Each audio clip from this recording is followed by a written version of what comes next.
अस्सलाम वालेकुम दोस्तों, छा हाल आहे? ख़ुशि आहियो? तबियतूं सेठ आहिनि? चाक चङा भला। मां तव्हांजो पंहिंजो ख़ादिम तव्हांखे सिंधी प्लेटफॉर्म चैनल ते ख़ुशि आमदीद।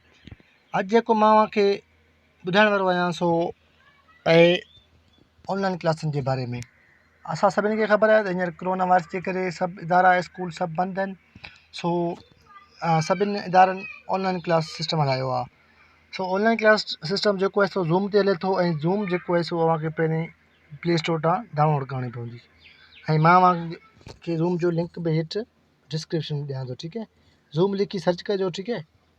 सर्च करण खां पोइ मां वटि पहिरीं इंस्टॉल लॻो पियो आहे, तव्हांखे इंस्टॉल करिणो आहे। इंस्टॉल करे पोइ ओपन कजो। उनखां पोइ तव्हांखे छा करिणो आहे त जेको इदारे तरफ़ां ॾांहुं पासवर्ड ऐं मीटिंग ID मोकिलियल आहे उहा कॉपी ते लिखिजो, ठीकु है।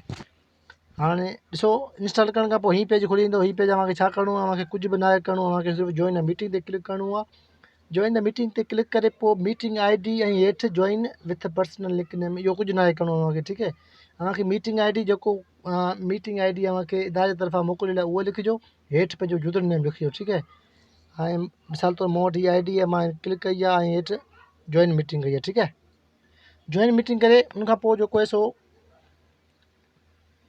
पासवर्ड घुरंदो। पासवर्ड तव्हांखे इदारे तरफ़ां मिलियल हूंदो, पासवर्ड लिखे ऐं उनखां पोइ जॉइन कजो, ठीकु है। ऐं मां वटि पासवर्ड ग़लति आयो आहे, ईअं आयो आहे।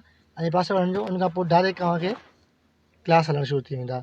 उमेदु आहे तव्हांखे हीअ प्रोसेस सम्झ में आयो हूंदो। ऐं हीअ पंहिंजे दोस्तनि खे आगाह कजो।